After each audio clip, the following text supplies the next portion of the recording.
Art of War, and we believe in creating a community where people can talk about, learn, and improve their skills at Warhammer 40K. Our channel has live stream competitive matches of 40K, played by the best players in the world. And we focus on teaching you how to get better at Warhammer, while also emphasizing sportsmanship and engagement with our audience. We strive to play every faction in the game to a top level, while also using a variety of lists to show off different playstyles for every faction. We also offer a variety of other videos such as codex reviews, faction rankings, tactics videos. When you join our channel, you become part of our community, where we emphasize learning and positive conversation about competitive 40K. Tyranid was top donor, Matt was the second. We're looking for, he's gonna get a second stream match because he requested. Very nice. Well, we are live. So welcome everyone to another Art of War paint stream. I'm John Lennon, joined by the wonderful Frosty Forge today. Hey everybody. Frosty's back. For those of you who have been watching us for a while, you've probably seen him here before. It's been a hot minute. It's been a hot minute, but there were times before times. Yeah, we're having a Redemptor party today. Today is all about those Redemptors. And also maybe a little bit of magnetizing, but mostly Redemptors. Yeah. We got lots of Remoras. Absolutely. Mr. Nick is absent without leave.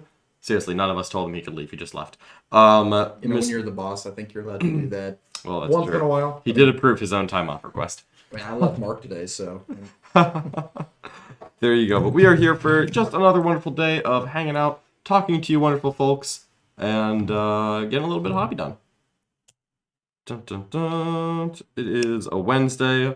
I still have no concept of time for the past, apparently, over a year. John, I have a question for you. Lay it on me, Mr. How Seeds. did you feel Nick did yesterday in that stream game with your GT winning Dallas Open list? Unfortunately, I was not able to watch all of it, but I was fairly disappointed with how he used my army. I think he needs more practice, though, to really understand how I wrote the list. Dun, dun, dun. Ooh, we've got Timothy Taylor in here. Let's see. John, did you notice that they took away the double move from White Scar's Wind Swift? I think it's a huge nerf. Timothy, I would have to go reread that. My understanding is that they made it that you have to do a normal move and then you have to do an advance move, which kind of sucks because you can't fall back into anything, and also you have to advance so you can't action. But maybe I have to reread it. Was there perhaps a recent FAQ? I don't know. I'd have to go reread that. But I do like having the double move because it makes objective play really easy. When you've got just hyper-fast fan-vet squads that sit on an objective, don't charge anyone, and then die. Dun dun dun. Ooh. Is that not what they're supposed to do? That's exactly what they're supposed to do. Christopher Woodson installed lights in their Redemptor Dreadnought. What a madman. Oh. You know, I've always wanted to. I actually LED did one Imperial Knight for a friend once. And then I was doing my own Knight Army, and I had all the LEDs in front of me, and I did not have the will. I looked at it, I looked at my drill, and I decided that we were just going to airbrush them and call it good. And that was going to be enough. That was going to be pretty enough. Knights are easy to make LED. They are, but I am weak. What's up? Ooh, we've got Snivar in the chat. Let's see here. What do you look at when you pick a new army? How OP their last codex was? AO. Alright, but really, I look at interesting playstyles. Just because I play a lot of armies. Obviously, I think everyone at the Art of War does. So if I'm going to pick up a new one, I want it to feel a little bit different on the battlefield than what I'm doing right now. Like, if I've been playing Custodes for a while and I wanted to pick up a new army, I'm probably not picking up Death Guard. I've already got like low model count to, very durable. I've kind of already got that base covered. You picked up Dark Eldar instead. Yeah, well, that is a business decision. That's what we call that. Yeah, I always look for, something that's going to be competitive, but if I'm picking up a new army for like a hobby project, I usually don't want to pick up, the meta army. So I did enough hobby to take Dark Eldar to a tournament, but long term, I don't really intend to play Dark Eldar. But I usually want something that's a little more interesting, that I think still has some competitive value, but is, ideally a little bit off meta. Something like Tyranids. What about Tau, John? Never Tau. Absolutely not Tau. Stay away from Tau. Yeah, you know what? There's a couple of lines I won't cross. Will my new army be Craft Worlds? Unlikely. I'm sure that whenever they give Craft Worlds a codex, they will be broken, because I don't remember the last time they did a balanced Eldar codex. We could make it happen. I'm not feeling it. Between me and Nick and Mark, we have enough. Nah, I don't want any more elves in my life. There's already too many elves. Well, you played Harlequins for a while. You played Dark Eldar now, so I played Harlequins. I played Harlequins for like 2 months. Yeah, it was like 2 months. it's about as long as I played Tau. And Let's get out of here, John. I still get labeled as a Tau player. So. I picked them up in September, and I dropped them early November. Late November, because you took them to Warzone. I thought that was like November 10th or something. Oh, was it late? Middle. It was like the week before Thanksgiving. All right, fine. September. All right, we'll say 3 months. Too much. Too much. He's still in denial. Yo, that is a $5 super chat from Matt O. Thank you so much, Matt. You are an absolute champion. We really appreciate you. Matt O, I believe you ended up winning the month of April. You were one of the top 2. If you got a subscription match in mind, let us know. I think it was Matt O and Kyle Norman, right, who won those last 2. Now, Matt, we know that you have requested the Cult of Strife, led by Lelith, into John's Tyranid monster match. However, you also won that second sub match, so let us know what you want. We're still working on getting the Cult of Strife, all that Witch Cult stuff, from our wonderful paint sponsor, Golden Globe Gaming, but soon. Absolutely. We will get that rolling as soon as we can, but we can always do another match. You could make John play Craft Worlds. Oh, God, no.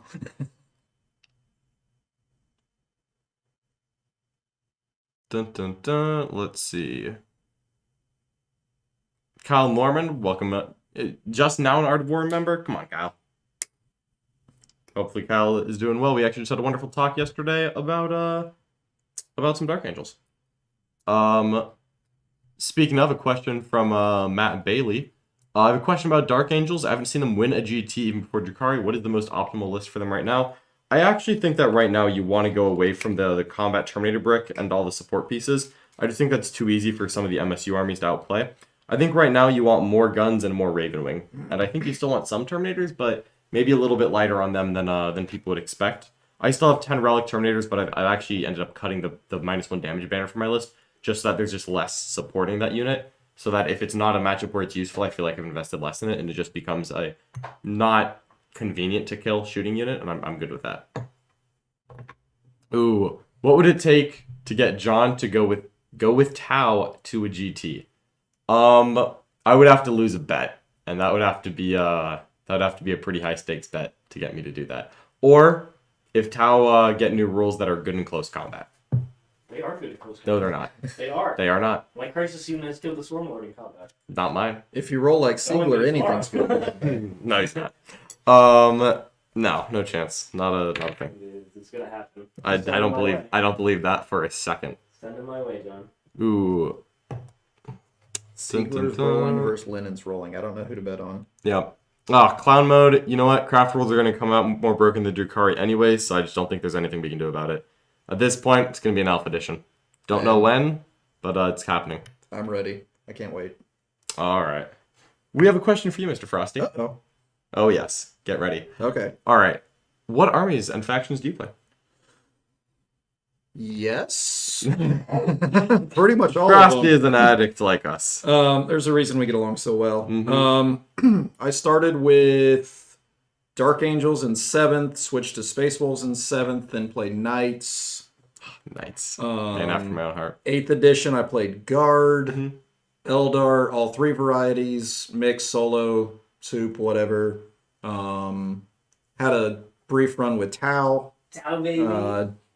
Was that when we first played? Was our first game when you had the Tau against my GSC? I think it was. Yeah. I think it I was. think it was the first. Get those Pathfinder draft. Yeah. That was rough. Yeah, there was this guy named Richard that would come play in our back room, and he was running Tau, and he had this giant tuna suit, and he was just whooping us with it, and we're like, are Tau actually good? Surprise. Then he goes on to win literally everything, so. Only most of the things. What else do I have? I have We already mentioned the elves, right? got We all mentioned three the elves, wolves. I mostly see you on wolves and elves. Yep, Yeah, yeah, those, that's those kind are of like your been my- mains. Yeah, that's been my mains. Yeah. Actually, I have more tournament games with elves than I do the wolves, but forever the furry. Yes. It's what you get. I mean, it's less insulting than being called an elf player. I mean, it's fair. That is fair. So I think I've got. What else do I have? I've got some orcs. I've got Thousand Suns. What else? A little smattering of stuff here and there. A lot of 30k stuff as well. So I miss 30k. I mean, it still exists, but I miss it because it's 7th edition and I won't go back. yeah, it's rough. We're actually some of my buddies are doing a big narrative event, apocalypse game in a few weeks. They were trying to get me to come do it. I'm like, I don't want to deal with apocalypse. I still 7th have my edition. scatter dice and my templates. Yep. Purely, like, there's no reason to, I think. Yep. But they're in a drawer somewhere in the hobby room. Somewhere. And then, like, the 30k dice sets all come with one scatter dice. So I've got a couple of them. Yep. I got the Thousand Suns ones. Yeah. When they came out, and yeah, that was very disappointing. I have 19 good dice and this other one. And that's, I know, I have 38 rollable dice. There's 2 scatter dice in a drawer somewhere. But I don't want to throw them out because they were so expensive. Yeah. Yep. That's the problem. And hey, who knows? Maybe 10th edition will be scatter dice again. Yep. Templates come back. That'd be such a troll. After we've thrown them out, it's like, here's the new template. It's a ½ inch bigger than all the sizes that you currently own. And the scatter dice is slightly different, so get all these new ones. Yep. Right on. How are we feeling about the Sisters' new Golden High Lady of Terra? Question: did you see all those previews from I yesterday? saw a bunch of those previews. Tell you what, I'm getting a mortgage. Not for a house, but I'm gonna tell the bank it's for a house. This is for my new Sisters army. I am so excited. I love Sisters. I've already been working on hobbying them up on the side, but now I need to accelerate my pace because there's more that I need to buy when they come out. I'm the Nundums, money. I love them. The golden Nundum with a spear. I think spears are underrated as I close love combo spears. weapons. I love Spears spears. are the highest form of close combo weapon. I spent way too much money with Pop Goes the Monkey on a bunch of his 3D printed spears Yeah. for my wolf guys. Hello. We've got Terry in the chat. A couple of people congratulating me on Dallas. Thank you so much. Dark Eldar did all the work. We are doing fantastic. It's another sunny day in Florida here. Is Dark Eldar my main faction now? Absolutely not. No. He keep lying to himself. He's lying to himself. It'll be another couple months. I'm hoping not. The unfortunate part is that it looks like my next big event is the Atlantic City Open. Ooh. And the rules cutoff for that is May 15th. Oh, so we're not going to get. So we're not going to have AdMech. I shouldn't say we won't have a Dark Eldar fact because we did have a Dark Eldar fact. Yeah, we will. We did but indeed we don't have know if one. we'll have a second one. To I'm fix hoping we everything have a they Book missed. of Rust fact at a minimum. I'm Yep. hoping. But it looks like we will not have an AdMech Codex by the Atlantic City Open. So what you're saying is this is your announcement that you're taking Dark Eldar to Atlantic City Open as well. I will continue to try and problem solve for the immediate future. I'm actually hoping to play some more games with my Ultramarines just to really get some tests in on how that's going to do. Because I really like my Ultramarines. I love my Scars though. So it's Ultramarines and Scars are my Marines of choice right now. So I kind of need to figure out which one I want to roll with. But it would probably be something along those lines, or default them back to the Dark Eldar. McWhirp wants to kit bash all of the melee sisters other than Repentia to use spears instead of swords. I think that I'm actually very sad that I already have built my 10 Zephyrim. Maybe I can give them to Nick because he already murdered them by dropping them 17 times each. Maybe I could get 10 more Seraphim and give them the big halberds from the new Celestian kit. Because spears on Zephyrim would be awesome. Yes. You gotta really fly in there, Airborne cavalry. if you have to play Dark Eldar in Atlantic City, will you get to play the Pretty Army? I think I should play the Pretty Army because, I'm going to be on stream more than Nick anyway. Yeah. So we should do that. Just have it set up so whoever wins the most recent tournament gets to take the Pretty Or Eldar to the next one. we like exchange armies halfway through the event. There you go. There's no rule against that, right? Like we can we're using the same list. We can swap armies, right? Yeah. I see no problem here. A $3 super chat from Clown Mode. Would I rather get a tattoo of the Tau logo or Nick's face? I think I'd rather have a tattoo of Farsight. Because Farsight is a Tau that I can respect. He has the sword. I mean, he has to have a sword. Yeah, I mean, it's a demon sword. I mean, come on, like this or Nick, right? No choice. Yeah. I mean, this we know it's Farsight. Yeah.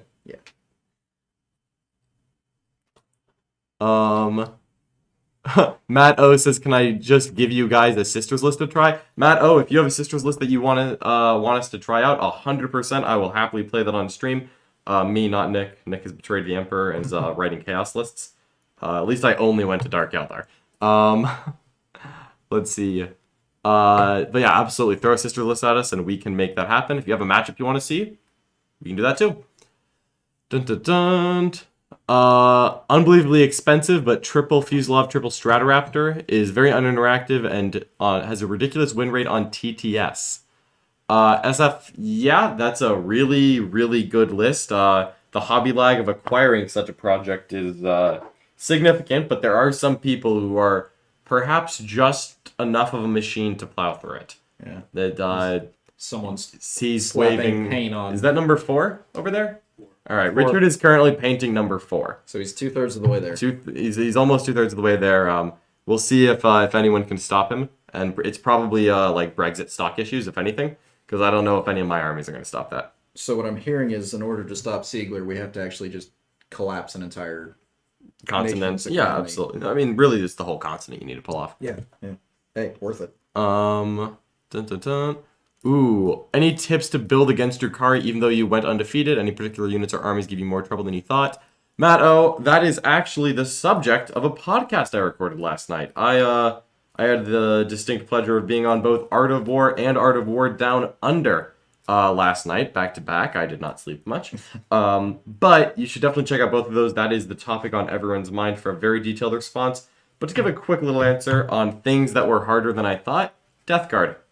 We didn't really practice Death Guard because Nick was playing a lot of Drukhari leading up to the event, and Nick's also a Death Guard player. So we just didn't do the Death Guard versus Dark Eldar because that's both of those are Nick, and Nick doesn't really play himself.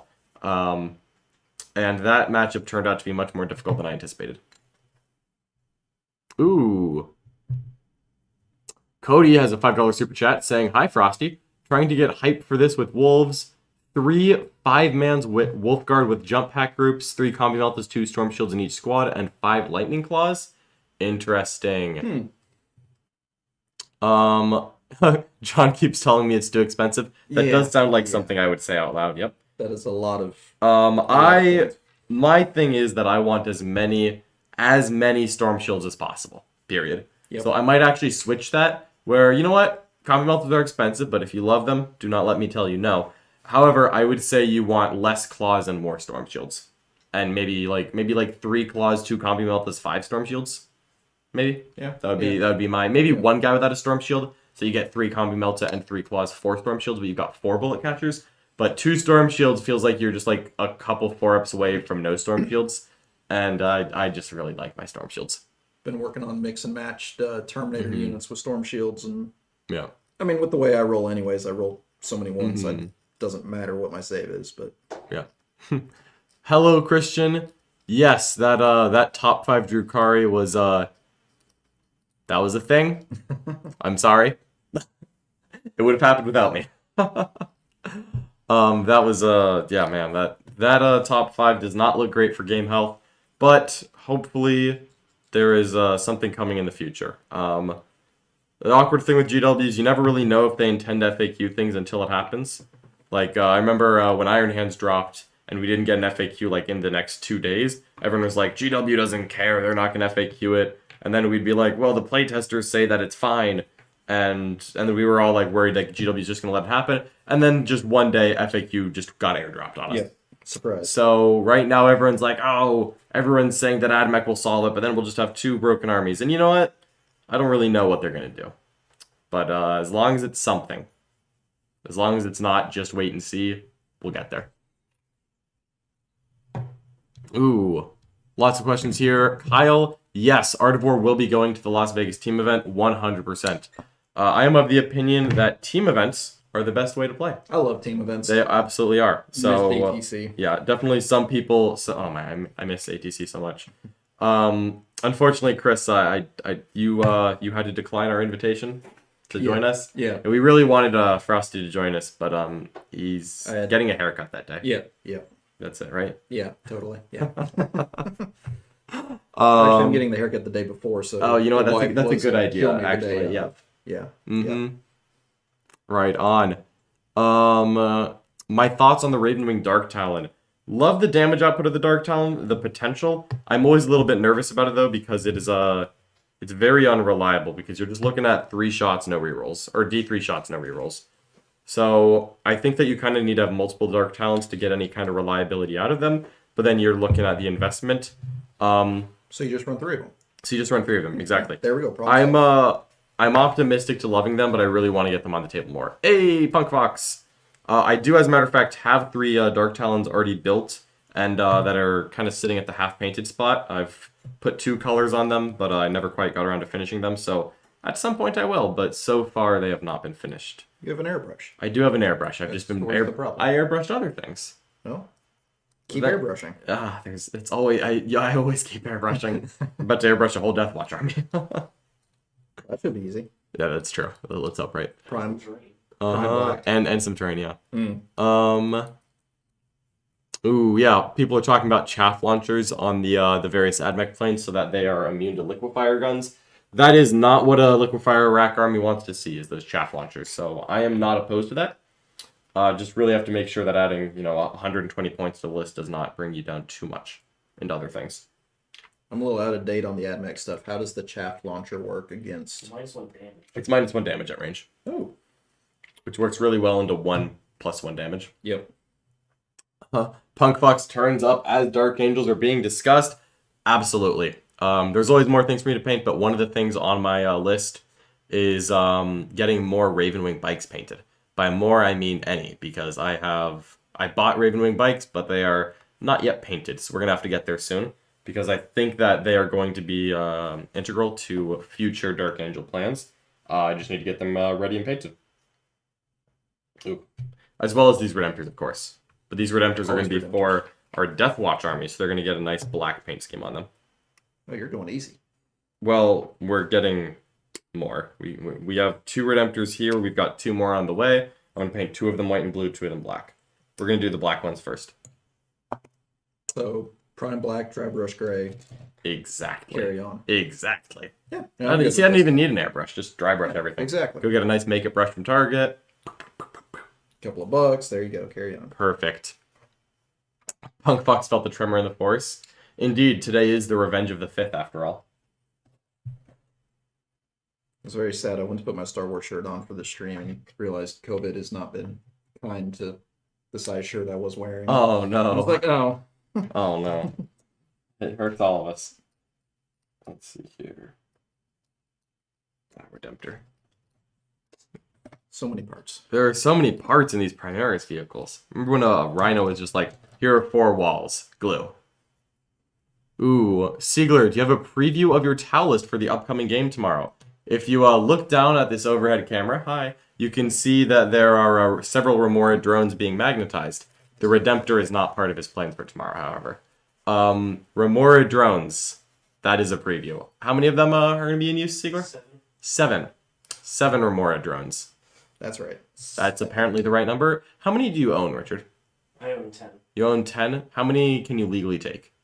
I think they can go up to 4 or 5 ounces. But Holy goodness. So 15. So what I'm hearing is you need 5 Yeah. more. Oh my goodness. I thought there was like a max of 9. I was gonna be like, can I get one just to put on the base of a D McCarran? But apparently you can use those, so I won't take it. Once you get past what the rule of 3 lets you take though, if you have an extra one, I want it for a D McCarran.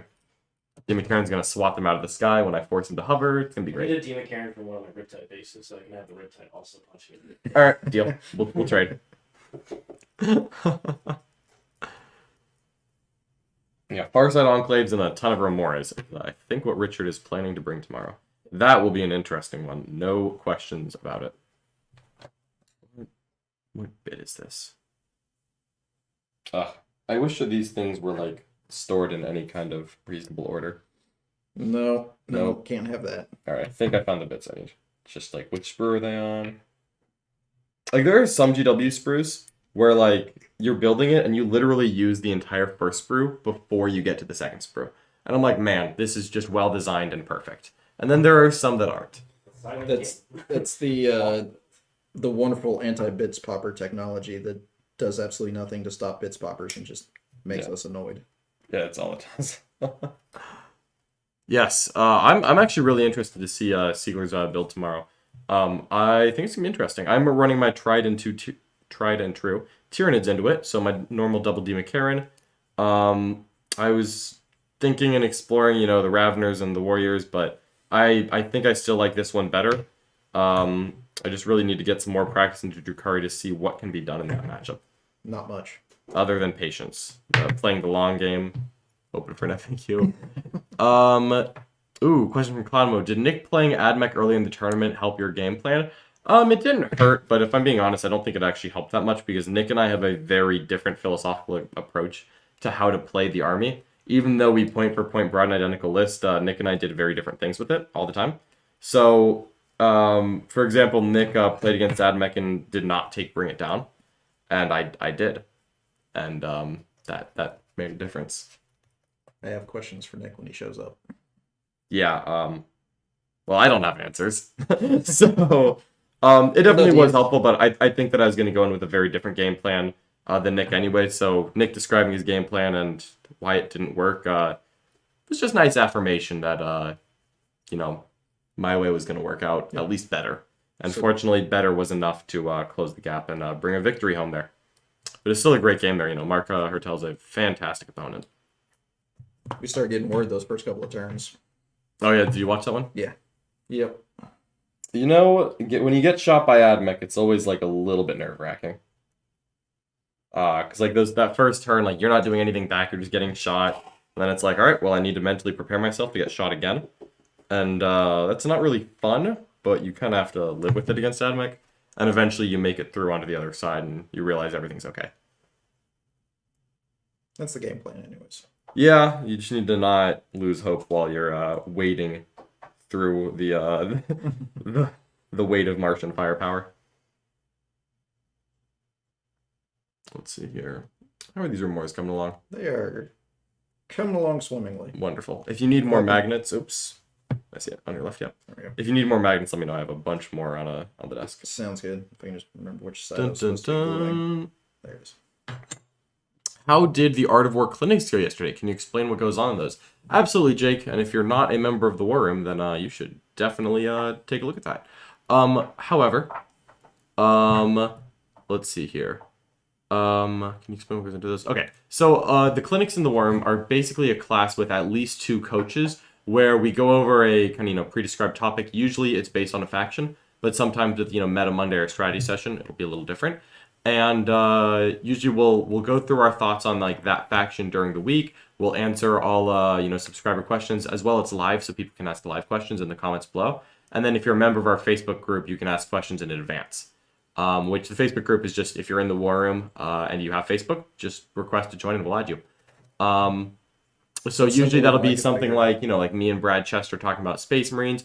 We'll usually start with the topic that we're interested in. So like I may come in thinking like, you know what? I think Iron Hands are a little bit better than we've been giving them credit for. So I'm going to focus on Iron Hands and I'm going to talk about them in the clinic. And, me and Brad will go back and forth on ideas. And then we'll work our way through the different questions that people have about Space Marines and answer all of those. And then we'll kind of close up with some thoughts just about the faction in general, how we're adapting to new stuff. All the good things. Clown Mode asks, when people ask you how you're doing, Chris, do you say staying frosty? Frequently. Frequently. Frequently. Good. He does always stay frosty. It's wonderful to see. Always frosty. What silverware has the Art of War Streamhouse brought home in 2021? Let's see here. I won a GT in February. Nick won a major in March.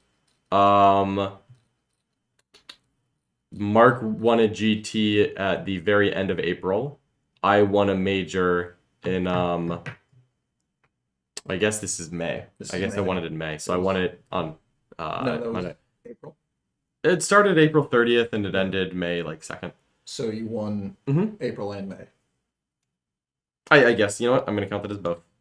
It's what I get for taking a trip at the beginning of the month. Let's see. This is Frosty Forge with us, Lyle. Frosty Forge is one of our good friends in the Tallahassee area and a frequent ally of the Art of War. He's helped us with our streams. He's loaned us models. You will sometimes see that Nick has one dreadnought that's painted way better than the other one, and there's no reason for that. It's not that Nick just learned how to paint halfway through. It's that the wonderful Frosty Forge helped him out with one of them. Every once in a while, I try to show Nick how to paint something, and then I realize halfway through why I don't. No, we appreciate it though. It's, you know what? The next time Nick paints, I'm sure he will be much better about it. Welcome to the War Room, Christian. I am very glad that you became a member. Hopefully you enjoy it. You can always find the clinics and the classes from the past just by clicking on videos in the top, and as well request to join the Facebook group, and I will make sure that you get added. You don't have to be on Facebook. Everything can be found on our website, but the Facebook group is nice just to get links, updates, and there's just more conversation that happens there. This week's War Room game. As well, I should mention, we are playing a War Room game tomorrow at 5 p.m. Eastern Time. I'm going to be playing my Iron Hand Space Marines. And you know what, folks? We're bringing back the Leviathan. The Leviathan is coming back. And I am playing against Jack Harpster, who's doing his first game as an Art of War coach. Jack is a longtime friend of the Art of War, and he's actually helped Nick out back in some of the Brown Magic days. But he's a really good, high-quality player, so we're looking forward to having him as part of the team and getting him onto our stream games for a while. Jack went with us to the Dallas Open, where he brought his sisters a battle, and he went 6-2 with a top 10 finish and a 50% win rate against Drukhari. He did. And he was 4-0 against not Drukhari, but he did play 4 Dark Eldar players. Bless him. When the round 1 pairings go against you, it's just all uphill from there. He stuck with it. Let's see. John, can you tell a bit on how the game plan of your NIDS is? So basically the Tyranid list is designed to have some kind of non-confrontational parts like the Demon and the Swarmlord that can hang back and Hive Guard, and then I really get to choose the engagements, and that's what NIDS is about. You're not durable enough to just trade punches with an army back and forth until you're the only one left standing. That's not how NIDS work. The point is that you can choose your engagements and where they happen, and you use that to both play the mission and inflict damage on important resources. Demon Karens are great, especially with the Swarmlord at, moving 40 inches and being able to connect with what you want. And that's just a huge advantage for the Tyranids. So you really need to kind of pick your battles, because you're not going to just outpower people in a boxing match. So pick your battles, use your indirect, use your screens, and it works out.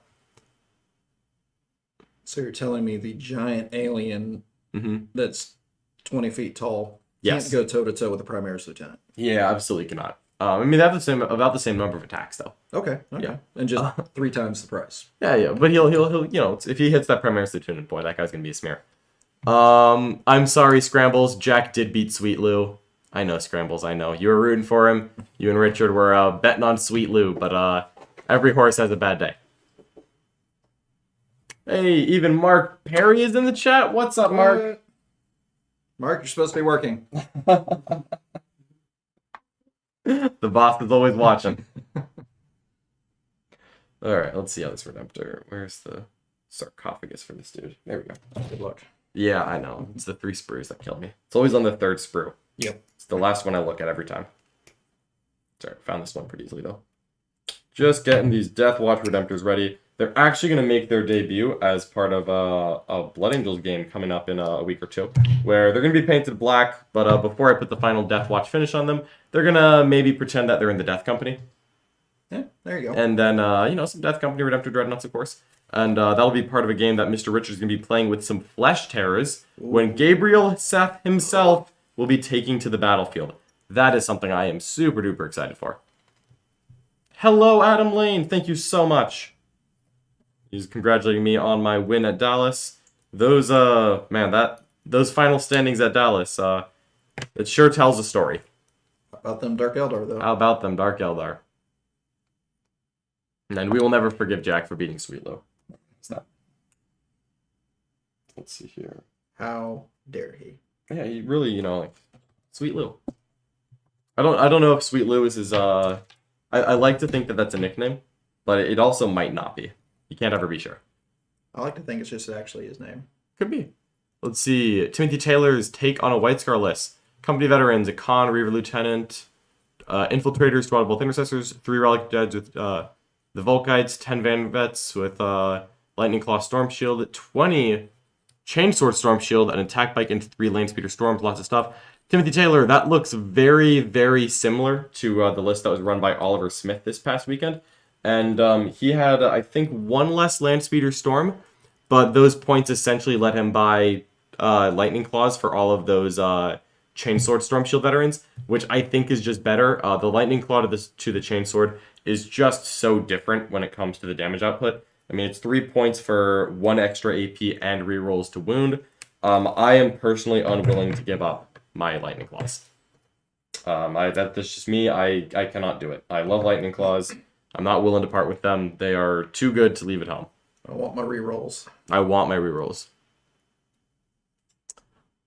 Jake Jarvis, welcome. Thank you for becoming an Art of War member. Hopefully you enjoyed being able to go back and watch these Hangout and Hobby videos after the fact, as well as when we sometimes put up some videos a little bit early for our members. Let's see. Oh my goodness. Lyle Dixon just cheered $53. One for every time that they uttered the Gloctopus. Glory to the Gloctopus. All will praise the one true gunslinger of the 41st millennium. Praise be to the Gloctopus. Oh man, the memes. The memes are too good. From winning me the game. Oh, Gloctopus. He was so close. If you had won the game on a Gloctopus charge, Nick never would have lived it down. Absolutely never. Elkakoi, repost that list. I might have missed it. Sometimes these comments flow fast and heavy, but repost it and we will talk about it. McWhirp is asking, any thoughts on tournament tiebreaks? Yeah, Mark dropping to 6th place. That does feel bad. This is the Mark Hertel beat the 2nd, 3rd, and 4th place player, and he came 6th. Yep. All of the 5 1-loss players, 2nd through 6th. Mark literally beat 75% of his fellow 1-loss players. He was responsible for that. Yep. And he dropped to 6th. And you know what?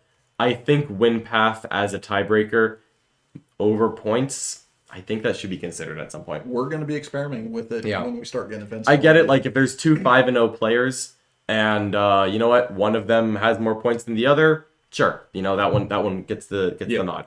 Totally okay with that. But I got to say, I think win path first. Because, like, it won't change anything for undefeated players, because obviously you're undefeated. Yep. But that's got to mean more to me. Yep. Absolutely agree. Yeah. I hate seeing that. You know, like, I've seen that at some events where, I think at Iron Halo, I ended up playing Dan Salmon's top table, and I was able to win that game, and I think he dropped from 2nd to 8th or 9th place. Like, he dropped. Whooped him. Really battle points were not in his favor in that game. But you know, you hate to see that when the top table loser falls a lot of places. Yeah. Or yeah, you know what? Opponent score as a tiebreaker. I think there are ways to explore it beyond just who has the most points. I fully agree with that. Also, Gloctopus. Mess with the octopus, you get the Gloctopus. I still think a Calamorph, you know, is better than the 8-armed Emperor. But I don't know. Yeah, I agree. I think that's definitely something that should be looked at with the tiebreaker system. That's just probably a change that would be implemented at the start of a season, realistically. But I would love it if that were something that were to be implemented in a future season. Atlanta's been starting to do it with their events. Yeah. I think you can reorder it on the BCP app. Mm-hmm. It's just that until the main events like LVO, Atlantic City Open, BAO, all of those events start doing it, most events are not going to follow suit. No. Because a lot of people want to be prepared for those big events that they travel to. And you know what, honestly, you mentioned, some of the Atlanta events, they've got some notoriously independent TOs over there. I think that's the right call, though. I think that they're actually correct. But most tournaments aren't going to adopt that as long as that's not what's being done at the big ones. Yep. And honestly, if I was hosting an event, I would still, I may still use points as a tiebreaker just because, you know, a lot of local players are getting ready for an LVO and ACO, those kind of events, and you want to play it the same way. For sure. It's whatever they're used to. They don't have to worry about something new. Yep. Let's see. Patrick asks, what combos do you use on a Demon Karen? Frankly, the Swarmlord and High Fleet Kraken is the best thing you can do. They are a wonderful distraction card effects that is very hard to ignore. Of course, I do play them as High Fleet Kraken, as you'd expect. That, and then just the 1 CP strat to reroll wounds for monster. Super good value. Always rerolling. You always just reroll everything, and you will get places. When in doubt, add more rerolls, and your combat units will be better. Which is incidentally why all their other combat units are bad. Would you like the one that rerolls hits and wounds, or the one that rerolls ones to hit? Can I take both? Why? Just reroll everything. Please. Old Chapter Ooh. Master readout days. Let's see. Dun dun dun. Snivar is asking, what changes would you like to see in the new Genes for the Cult Codex? I would like to see their points cost thoroughly reviewed, as well as the Cult Ambush rules changed. I think that Cult Ambush just needs to be different. I think that just having a 3 CP strat to have a 3d6 charge, essentially, I just don't think that that's remotely as valuable as other reserve charge mechanics.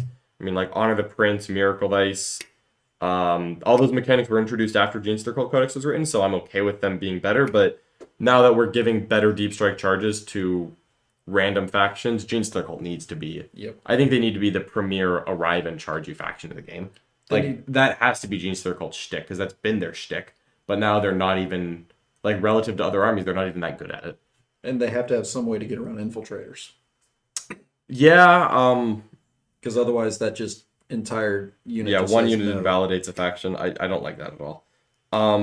Yeah, there's got to be other ways here, honestly. I would absolutely run 30 of them if Gene Stealers come back out. Timothy Taylor, that is definitely common. Frequently, White Scars will sacrifice units to get a points advantage. And yeah, honestly, my White Scars, I've been tabled and won multiple times, or I've been almost tabled. Usually I try to have Corsair Khan alive at the end of the game, but sometimes he is the only survivor. And that's okay if I got enough primary points early on, and I sacrificed units for the express purpose of contesting objectives. They die afterwards, but, my opponent gets 5s and 0s on primary. That is enough for me. So you are definitely not doing that wrong. That is very frequently how White Scars will end up playing. It does make your last couple of turns a whole lot quicker. It does. I do usually finish those last two.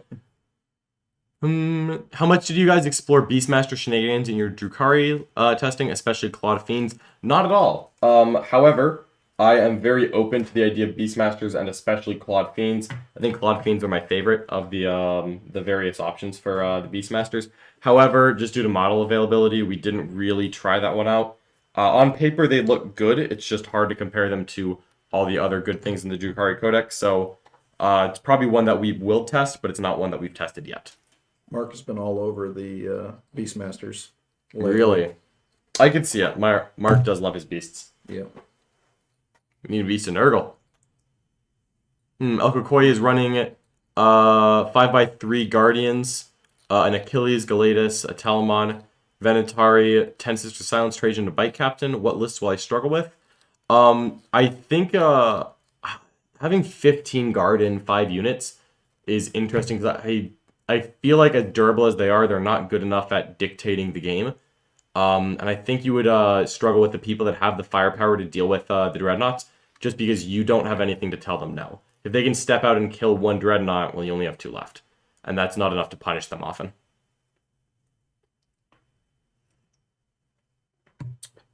Ooh, Lyle Dixon is asking, how do Custodes beat Drukhari? Lots of Custodes questions. I should mention that I'm actually going to be on Canhammer tonight at 9 p.m. Eastern Time, where I'll be talking with Darren about Custodes and allies. They love their Custodes on the Canhammer channel, so if you are into Custodes, you should definitely check that out, either live or after the fact. However, I think that Custodes have to beat it by relying on their durability being more than the Dark Eldar damage can deal with, and you really need to... you need to be able to push past their offense and still hold objectives. Now that's hard to do because Drukhari can try to swarm you and overwhelm you, but I think you have to lean into I'm too tough for their damage output and use that to get points rather than just try to play the conservative game that they're playing because you just don't have enough units to play that style. You cannot match Dark Eldar style with Custodians. It's not possible. Dan is joking that the beard is suiting you, Richard. Yeah. This is our good buddy Frosty Forge. Richard is not invested in hair product. No, this is next level investment right here. Right on. And if you can't be good at 40k, you at least got to look good losing. What did everyone think about Nick's mustache yesterday? For anyone who perhaps hasn't caught it yet, in yesterday's stream game, Nick was sporting an extravagant mustache after losing a dice bet that saw him shorn of his beard. I have not seen this yet. You have not? And have you seen pictures? How have I missed this? Oh my Frosty. Hold up. Can we get like a picture of Nick's mustache in the slideshow? I think that was a technical question. That's actually like, can we do this? Is it possible? All right, I'm gonna find this. Yeah, because this is too good. We're just loading it up. I have it, as a matter of fact, saved on my phone. So this is gonna happen. Because what kind of friend doesn't? Oh my. Oh yeah. Oh my. There's a whole stream game with this. Oh. The Stash is an iconic member of the stream team now. He is his own entity. Absolutely. 100%. I 100% support this. Yep. Ooh, Dan hated it, not gonna lie. Oh my goodness. When are we gonna see merch available featuring the Stash? Oh, you know what? We should get objective markers that are just Nick's mustache. I'm okay with this. That would be a thing of beauty. I would absolutely play on those. Oh my goodness. Dan says he looks dangerous with that stash. I want a podcast or clinic regularly taught by only Nick's mustache. Zoomed in on it. I don't want to see any other part of Nick's face. Trust me, Lyle, neither do I. Yes, beautiful, glorious. The stash, it will not live forever, but it will live forever in our hearts. And phones. And phones. And memes. Especially the memes. Oh, all the memes. Oh, yes. He looked like a firefighter. All right. I will tell him that. I guess there's worse things to look like. Yeah. I think that's a compliment. Yeah, I'm good with that. Yeah, if I was told I looked like a firefighter, I would not feel hurt. Dun, dun, dun. No one's commented on the fact that I don't have long hair anymore. I was expecting that from the chat. But that's okay. Overshadowed by Nick's mustache. Overshadowed by Nick's mustache. As it should be, honestly. It's not as glorious as Nick's mustache. Nothing is, truly. You could 3D print the mustache and use it for a Demon Gate terrain piece. You know what? I think we should. Dun, dun, dun. What do we think of the new guard models? Can we dream of a new codex now? New guard models? Excuse me, Adam Lane? Guard. When did Hold up. Preview today? Oh my goodness, no. No. What is it? Dawn's Ghosts. Really? Mm-hmm. What? Is this like April Fool's? Hold on. I have not watched the Warhammer preview today, so we are gonna live react this stuff. Yeah, how did we miss this? Our guard tier 1 now that Gaunt's Ghost are... Oh my goodness. Oh my goodness. Oh my goodness. Well, guys, I guess I'm switching back to guard. Oh yes, I love guard so much. Gaunt's Ghost, so let's see. Ooh. So yeah, this is a new Oh yeah. Ibram Gunn himself. So Gaunt's Ghost, sniper guy, dude with an autocannon. Just casually. Guy with a knife. Oh, these are beautiful guard models. Oh yeah. No. I hope that they have rules that are relevant. Oh, and they announced the new Siege of Terra. Oh my goodness. Warhawk. They announced the next Siege of Terra book, and it has Khan on the cover. Oh, I've still got to get through. Chris, can you hold down the stream for 30 seconds? I need to. You get there. I need to leave the room. Oh my goodness! Everyone knows that Khan is the best, the absolute best Primark. Warhawk is the best nickname of a Primark. I mean, come on, Warhawk. Yeah, that's so good. Okay. I actually just finished reading Mortis on the plane back from the Dallas Open. Oh, I'm jealous. Absolutely fantastic. I'm jealous. Do you do the audiobooks while you work? Oh, If you ever want the hard copy, I have the Siege of Terran hardcover. I keep it on my computer desk. Yeah. I love it so much. Nice. Interesting. Lots of Black Library stuff, lots of books. Warhammer Crime. I'm gonna show that to my girlfriend. Let's see. Ooh, a new Necron book. Interesting. New Guard novels. Oh my goodness. Tanith First and Only? Woohoo. Oh boy. New plastic guard kits? I'm getting those. John is too young to grow facial hair yet. You know what? I did have a tragic relationship with a beard. I think everyone else was happy when I shaved it off.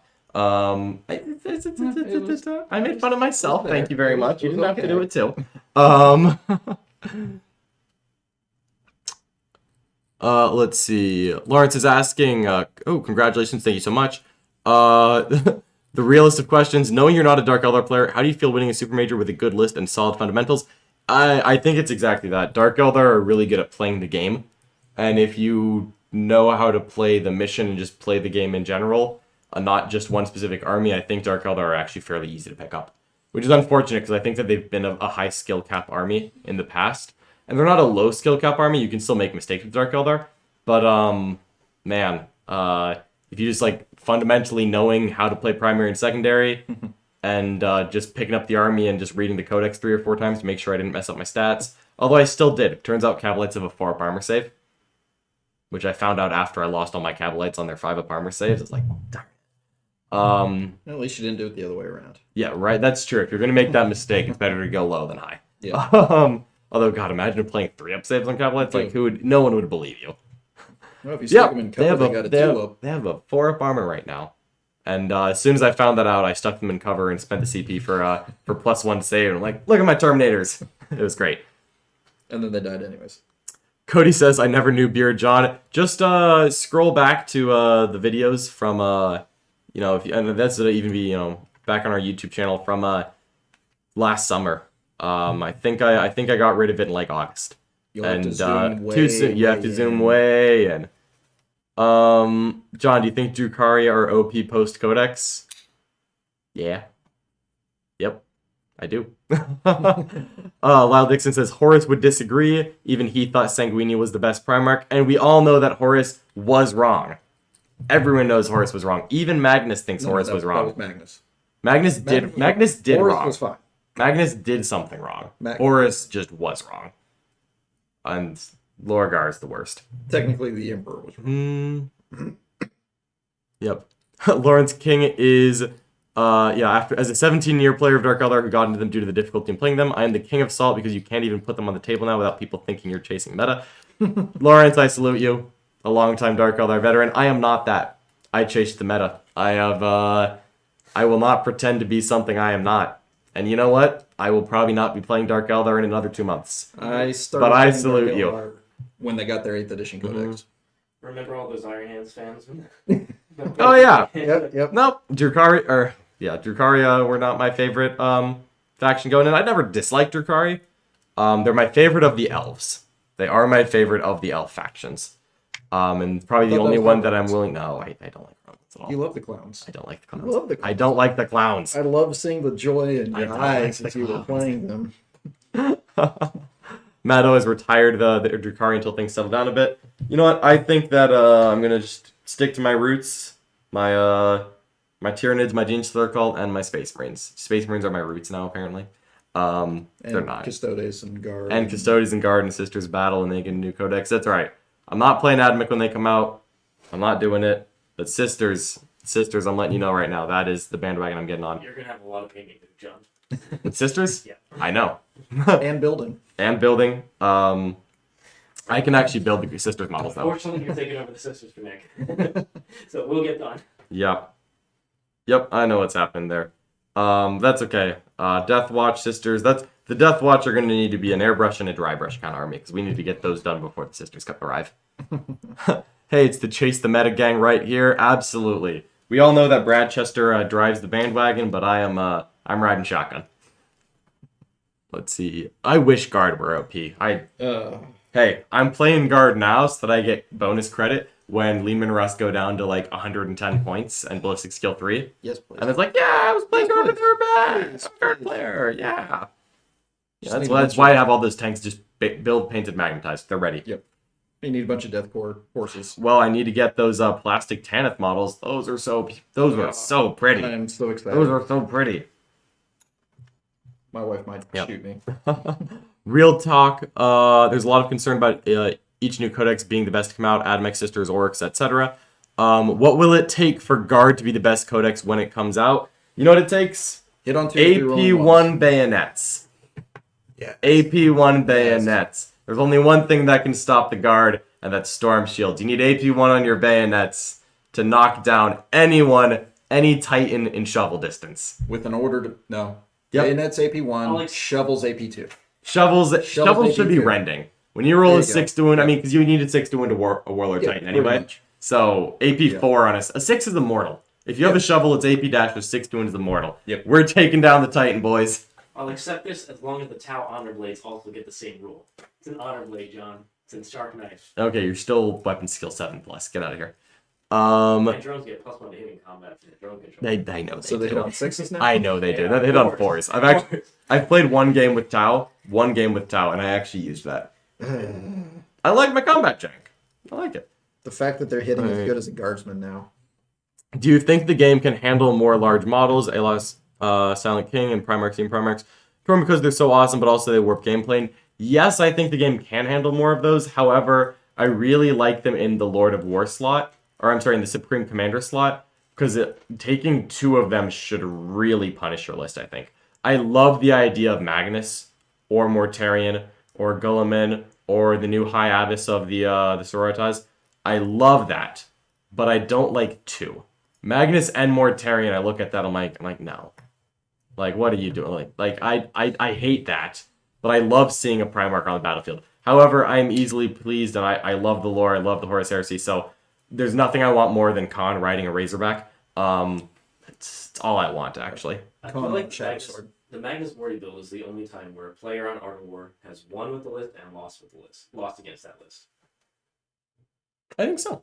I think it's unique in that aspect. I guess we need to do a mirror match between Nick. Dark Eldar to add Nick to the list. Let's see. A two-part question statement from Lawrence.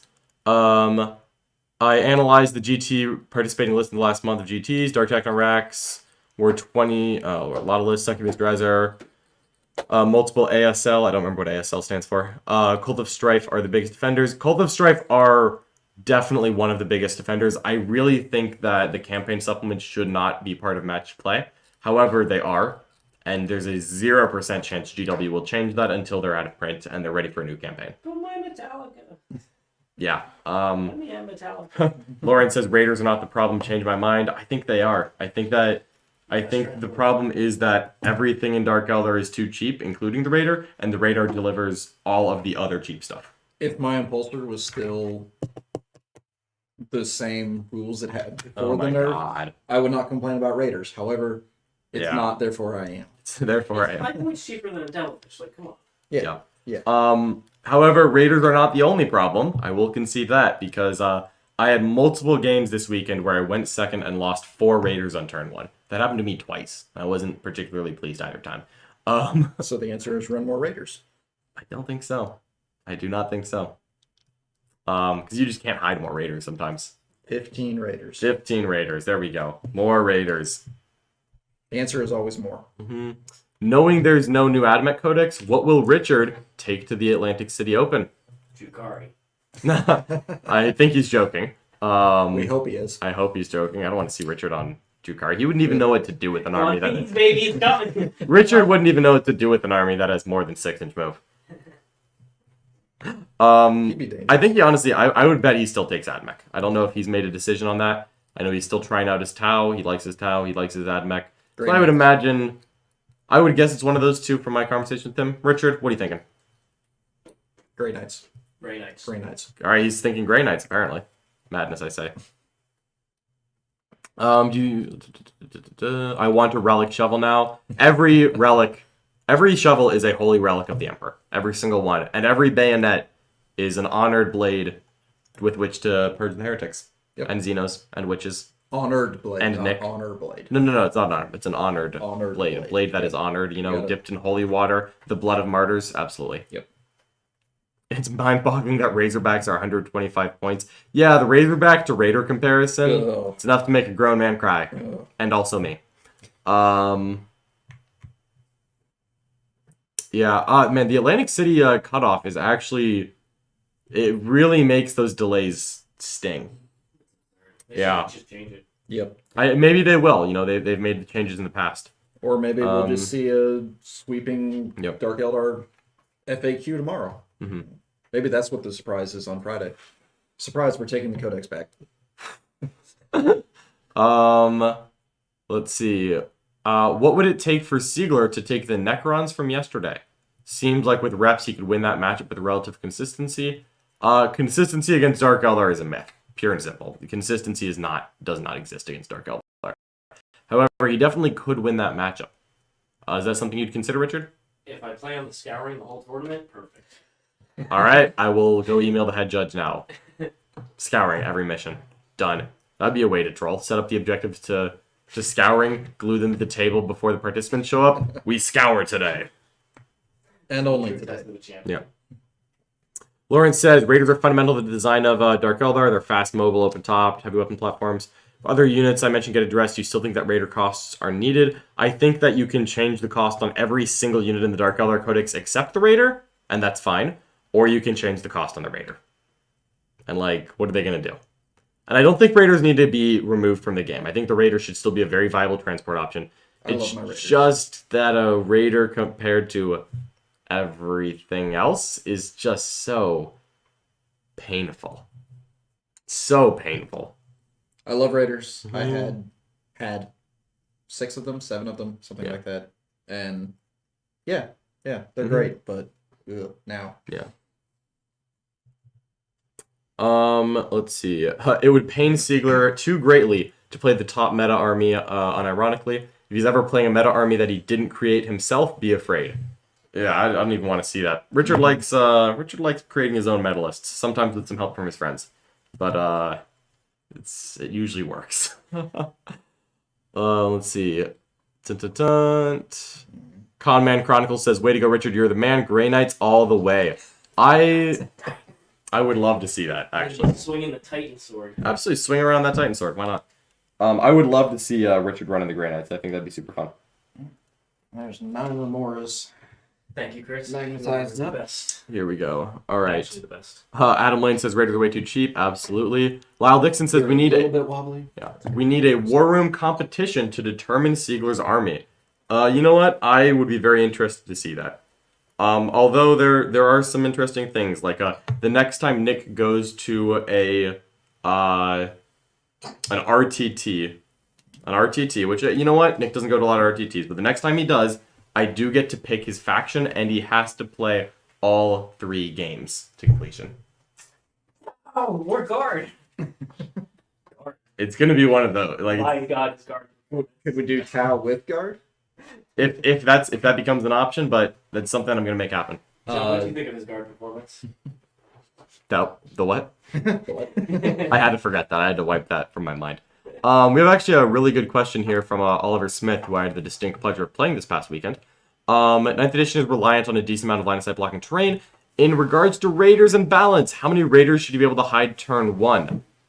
Honestly, I think... Okay. Alright. Yes, for Raiders specifically, 0. Everyone else, though, I think you should be able to hide 2 dedicated transports from line of sight on turn 1. Like, no questions asked in any game and in any army. I think if you have more than that, I think mobile firepower should be able to see them, but it shouldn't just be sitting in the open. Yeah.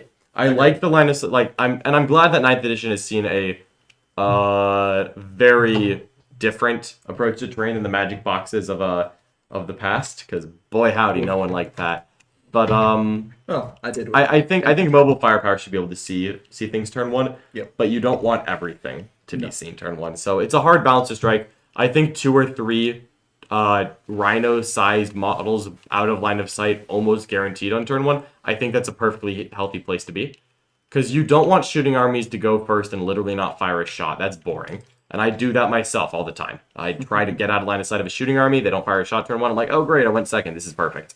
But also, you know, you don't want nothing to be able to hide either. That's also boring because, you know, back in like early 8th edition when people were still figuring out their terrain, sometimes I went to a local RTT, went second against triple Shadow Swords, had nothing besides Aquarium Rocks to hide behind, and I didn't play. I didn't play that game. Like, I went second, lost 5 Lehman Russ turn 1, and I was like, okay. Game 2. I'll move the guardsman towards you. Your turn. It's like, nope, that's not it. Toughness 5 Raiders would not hurt.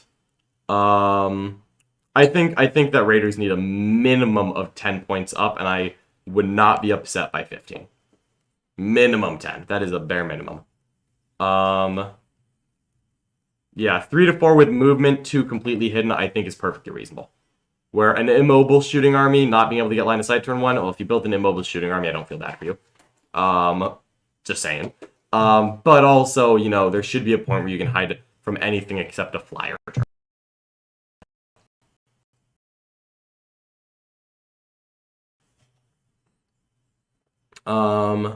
Yeah, 2 hidden totally and 1 that can be seen by a non-central fire lane.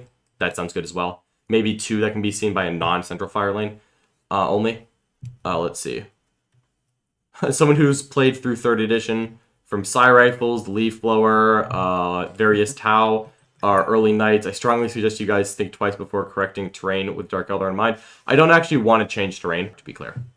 Terrain does need to change a little bit. Yeah, I think people are still adjusting to what 9th edition is because we haven't had a standard from GW and there just hasn't been as many events. I know we've had close to a year of 9th edition, but it still feels like we're in the first 6 months, to be honest, because we aren't getting as much testing as we got in like early 8th edition. Oh, yeah. Oh, if you look at the numbers of games that Peter's been talking about. Yeah, and I agree. You should not be able to hide a 2k army out of terrain with no shooting turn 1. It should not be that bad. As a melee army, I wish I could, but no, that's too much. Yeah. You know, and I don't think Raiders need to go up 30. I think 10 to 15 is fine. And I would love to see some transports go down in points, like the Goliath truck for Genestealer Cult. Please make my Goliath trucks less than a Rhino. If I'm gonna be T6 and a 4-up save, I do not want to cost more than a Rhino. What's actually funny is that they actually are 5 points less than a Rhino, but I always buy the 10-point upgrade on them because I love demo charges so much. Oh, there you go. If I'm playing Genestealer Cult, I want to throw a demo charge. So it's your own fault. It is, yep. After Dark Eldar get nerfed, they'll be left in the dust due to Codex creep. I hope not. I have no idea what GW will do because, well, frankly, they don't tell me. And you know what? I don't expect them to. But I hope that it's not an extreme Dark Eldar just get removed. But there's got to be an in-between from where they were in February and where they were in March. There has to be a middle ground to that. It's weird that we didn't get a single new 40k rule in the month of April. Very painful. Yep. And it looks like if we're getting AdMech in May, it will be the second half of May based on these pre-orders. Because we know that Dark Eldar or that AdMech are not going to pre-order this week. Which means that they will, I think the earliest they could release is like the 22nd of May. Which isn't that far away. Yeah. But it's 1 week after the Atlantic City Open rules got off. And boy, that's going to feel bad. Having an AdMech Codex for 2 weeks and then not playing them at Atlantic City, that's unfortunate. Maybe because of all the delays that we've had, maybe they'll reconsider that date. I haven't asked, but I think it should be considered. Let's see here.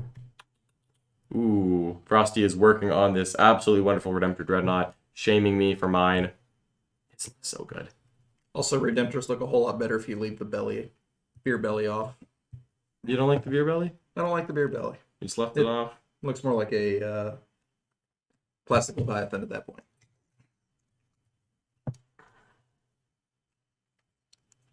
I mean, I see it. Yeah. Yeah. I like my beer belly, though. There you go. Yep. Lawrence King, I agree. I don't think that they need to be where they were in February. I said an in-between. Like, where they were in February was too bad, where they were in March was too good. Somewhere in between these 2 points needs to be the answer. Just not here, not here. Please. Find a middle ground somewhere. There is a middle ground somewhere. Just will they land there? I don't know. Yeah, they definitely don't need to go all the way back to what they were. Heaven forbid they be as bad as Space Wolves again. Only Space Wolves deserve that. You know what you did. We did lots. I accept my fate. Yep. I just want an FAQ to increase wounds for Grey Knights and their Terminators. You know what? Chaos Space Marines agree. My rubrics also Yeah. would really. 4 out of 5 heretics agree. 1 wound is not enough. Is John secretly trying to win a GT with each faction this year? Ideally not Chaos. However, I'm going to be honest, and you know what? I'm just going to call my shot. If we get playable Iron Warrior rules, God help me if they get Perturabo, I will be a Chaos player. Until that point, I'd really rather not. But yeah, if Iron Warriors are what would make me play Chaos. I cannot wait for your title victory with GT, John. I'll support you, baby. Got Maybe. your back. I'd be okay Maybe. with this. You know what? Maybe that's what I do. Is I pick the faction that Nick has to play at an event, and Nick's like sweating. He's like, "Oh man, I don't want to play guard. I don't want to play Tau." And I'm like, "Don't worry, Nick. You can bring Gene Store Cult." And he rejoices, and I'm like, "Richard, time has come. Give me Farsight." Chica! You know what GSC8? Reporter drones. Yeah, they do. Tau and players? Heck yeah, that's what I want. Yeah, no. Yeah, we'll see, Sniper. I'm trying to complete my Infinity Gauntlet of GT wins. We're just going to need as many factions as possible. We've already got Tyranids and Dark Eldar, so I think I need to get a little Imperium love in there. And we'll... I could see using fun with that. And Max. I do... Just okay, take the I buggy do look. like Mad Max. Take the buggy I look. do like Mad Max. But I'd have to like paint them white, like kind of like the War Boys. I don't like the green orcs. I don't like it. Yeah. War Boy orcs would look What good. does white represent in your culture? I don't actually know. I know that purple is sneaky, red is fast, blue is lucky. Yellow The is- only yellow is reason wealthy. yellow is wealthy, up and wiped out, is not because the Imperium hasn't bothered to. It's because the orcs think that they're lucky. Yep. And that's why Richard rolls his shield drone saves. It's because the orcs think he's lucky. He's actually secretly an orc player. Absolutely. Give me Pert and I will give my wallet and repaint my entire Chaos Space Marine Army and Iron Warriors. Jake, I feel the exact same way about both Perturabo and Corsaro Khan. Those are the 2 best Primarks, and it's not even close. You could Am I play wrong like to expect Sisters and Admech to be more powerful books than Drukhari? Visions of D3+3 Las Cannons? Yeah, it might be. That might be true, frankly. I don't know. Again, I have not seen those books yet. I would certainly be sad if they were more powerful because I don't want that to be... I don't like power creep. I don't like codex creep. There have been points of balance in the game, and I fervently believe that there will be points again. But I would love it if any new books that were Drukhari level of power were to also get nerfed. And frankly, if Sisters come out and have a 70% win rate, I will also be crusading for them to get an FAQ. So hopefully that's not what happens, because I like those armies, and I just want them to be powerful and competitive without being oppressive. Them telling us that Miracle Lights will continue to exist convinced me that Liquefy Racks are completely fine. I actually think that Miracle Lights are fine as a mechanic. I don't think that that's broken at all. I mean, Nick doesn't even use Miracle Lights. Never. Never, not even once. Is Well, it me? I hear good sister Yeah. players use them. Is it me, or does the Oracle color logic sound like Nick's Flamingo research logic? Snivar, tell him that on your phone call, please. If you ever have a phone call with Nick, tell him that. He's going to. I know. This is perfect. I think GW told the Sisters will be OP. The full strength of the Sisters coming soon. I'm excited for the full model line of the Sisters coming soon because that is beautiful and my wallet is screaming. And I'm gonna put it out of its misery. It's gonna hurt. Why do I like Iron Warriors so much? I think Perturabo has some of the best background of the various Chaos Primarchs. You actually feel for him. Dorn sucks. Dorn is Dorn. Dorn sucks. No one likes Dorn. But really, I think that as a Chaos Legion, I really like their approach to the Chaos Gods better than most. Because they really more use them as a tool than worship them. Also, they have like an awesome paint scheme. I just really like Iron Warriors. I think that they have some of the better novels, like Angel Exterminatus from the Horus Heresy, as well as Storm of Iron, which is one of those classic 40k novels, which is amazing. Snivar, that should be your opening question. That is the question that is burning on everyone's mind. And also, you should record it. Make this a Zoom meeting call so that you can record it. It'll be perfect. I want to know. Dun, dun, dun. I need a demon Primark Perturabo toting Castellan-sized guns bearing down on Terra to burn the vestiges of Dorne's Imperial Palace. As soon as Dorne returns, Perturabo will come back and remind him who's boss. No questions asked. It's not Dorne. No. Now, the Iron Warriors are definitely my favorite of the Chaos Legions. But, you know what? Still should have stayed loyal to the Emperor. I actually had a loyalist Iron Warrior army for 30k, which very slowly got scrapped and repurposed into just my Space Marines, which is why I use so many Horus Heresy bits and pieces in my Space Marine army. Although I decided to just kind of keep that going, so like I got some like a lot of the 30k White Scar bits, because boy are those beautiful models. Those are pretty. Those are so pretty to use there. So much prettier. Sniper asks, have I read the new Alfarius book? I have not. I have not yet read all of the individual Primark novels. I definitely plan to. I've been working my way through them, but I think the Alfarius one came out relatively recently. I've heard that it's a good one to read, though, so that will definitely be on my list. Now that I finished up Mortis, that maybe that'll be the next one I go for, actually. They actually are all Alfarius novels. Oh, I mean, of course, everything's an Alfarius novel. It makes sense. I'm Alfarius. I want that sweet knight-sized obliterator prince. Woo! That, you know what? I would be all in favor of that. Honestly, I'm still mad. It's been a couple of years. I'm still mad that Death Guard got their own codex. Why Death Guard? They were so boring. Mm-hmm. We're gonna walk around, make everybody sick, and leave. Our demons, very hard match for Space Marines are just me. I have a very hard time fighting off multiple melee heavy T7, 16 wound psychic, another jank. Shazzy Bear. I think that because Space Marines don't have a ton of screening units, it can be a little hard to stop the keepers. But I think that Space Marines also have the combat power and the guns to deal with demons, so I don't think of that as a particularly problematic matchup personally. But also, I actually haven't had to play that one too often with my Marines. Maybe that's the one we need to try. White Scars kind of eat them alive. White Scars eat everyone alive. It's their job.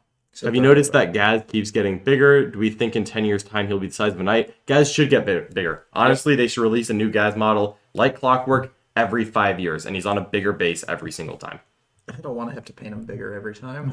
Oi, he's big, I'm better. That's Really? why he's the boss. The biggest boss. He's the biggest boss. Sniper says I really should read it. It's probably the best book so far. I will definitely read it then.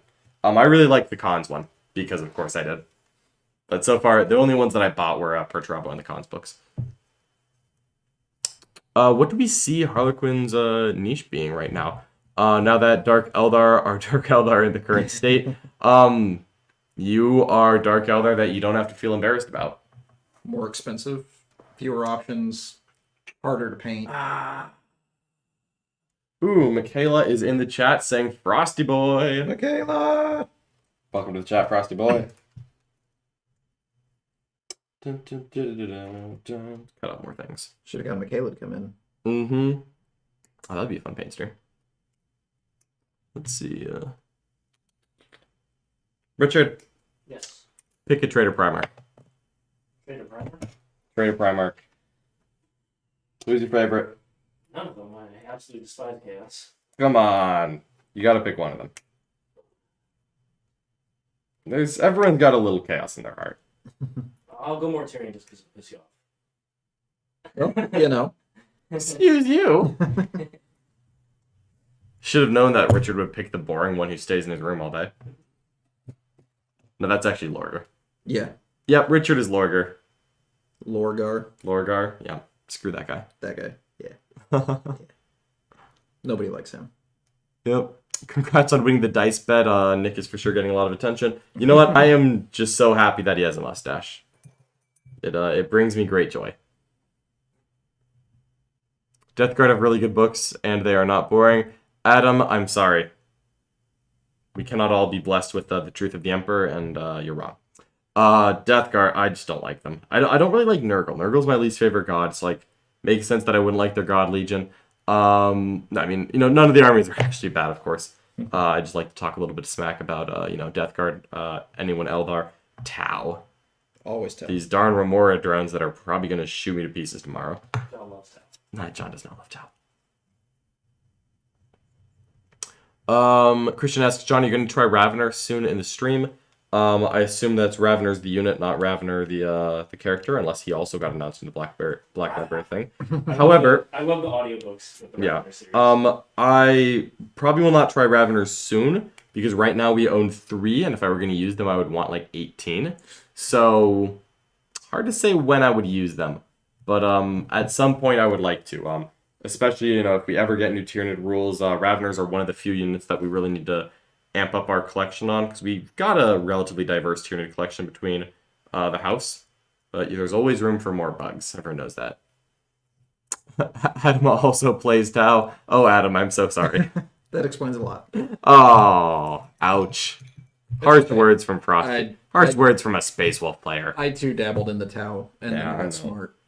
Oh, You got wrapped. I also got wrapped. yeah, Gene Cole, baby. I got wrapped, and then I got smart, and then I said no more. No more rapping. I like No punching more. people. I like punching people back too much. But if Tau ever do get any legitimate close combat ability, that is the point where I would consider them. Outside Richard of is Sigler. still pretending Outside of Sigler. that they do, but he never actually I uses killed it. Leviathan Dread in combat. Whose? When was this? Mark Perry. When was this? It was a practice game. In a practice game off stream? That sounds No, right. no. Those don't count. Mhm. Nick told me those specifically don't count. Yeah. Mainly because that's where he loses. Shies Bear says, I've been playing Ultramarines and been doing well into Drukhari, at least the games I've had. They're definitely strong with the shooting power and the suppressors. It's been going well with G-Man rerolls. I think Ultramarines have one of the better matchups into Drukhari from the Marine side. It's definitely not an easy one still, but it's more manageable. It's a tough one, though. I think that White Scars are definitely still the best into the field. I actually have not played myself Ultramarines against Dark Eldar, and I want to do that a couple times to see if it's maybe better. But I've played Ultramarines and I've been satisfied with them. White Scars are just more dynamic, but Ultramarines have that shooting potential, so it's between those two for me. I like White Scars more overall, but as long as we're in a Dark Eldar world, I've been thinking about Ultramarines. Do you think Deathwatch has any play into Dark Eldar? Also, yes, but I haven't played a single game with or against Deathwatch, so we're gonna finish building and painting all this up, and then I will answer that question. Thought says, John, Epic Game versus Marketel. Really impressed by both of you. Great representatives for the game as a whole. Thank you so much, Vought. Really appreciate the kind words. At the Art of War, we always do strive to represent the game as well as we can, because you know what? Sportsmanship, gamemanship, being a good person and opponent is a massive part of the 40K community. So that's always something that we aspire to. So I really appreciate hearing that.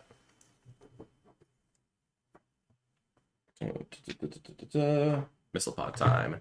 There's so many pieces in this thing. It took me 2 podcasts to build a Redemptor last night. I thought that was because I was like trying to go very slowly and clip very quietly so that people couldn't hear me. I was like sighting it out, and then I was clipping it below the table where the mic wouldn't pick it up. But you guys can hear the clipping. The Ecclesiarchy is warming up the penitent engine for you, John. You can still be brought back into the light. You know what? Put me in the Anchorite. Put me in the box. Put me in, coach. Send me in the Arch-Confessor. I will repent for my sins with Dark Eldar. Yo, Shazbear just sent $5 Canadian. Thank you so much. What would your best Ultramarine list be for the tournament scene? As a matter of fact, I actually showed it off in the War Room. But to give you a quick summary, it was 2 Redemptor Dreadnoughts, 1 Relic Contemptor with Volkites, and 3 Invictor Warsuits, as well as, these were Ultramarine successors, as well as a Captain, Librarian, Tech Marine, and 4 Troop Squads, and then 6 Suppressors. I actually really liked how that list played, and some variant of that is probably where I'm going for the future. I may try to fit a 2nd Volkite Contemptor in, because boy do I love that Volkite Contemptor. They do work. But something along those lines with the Invictors is almost certainly where I'm going to end up. We will see, though. I think I'm actually playing another game with Ultramarines in about 2 weeks, and we will see how that goes. I don't remember what I'm playing against, but I like my Ultramarines. So we're gonna bust them out. Richard, do you remember what that Ultramarine game coming up is against? No, but I'll check in just a sec. All right, so it's not for a little bit, but the Ultramarines will be coming back. I promise, folks. I love my Ultramarines too much to put them down.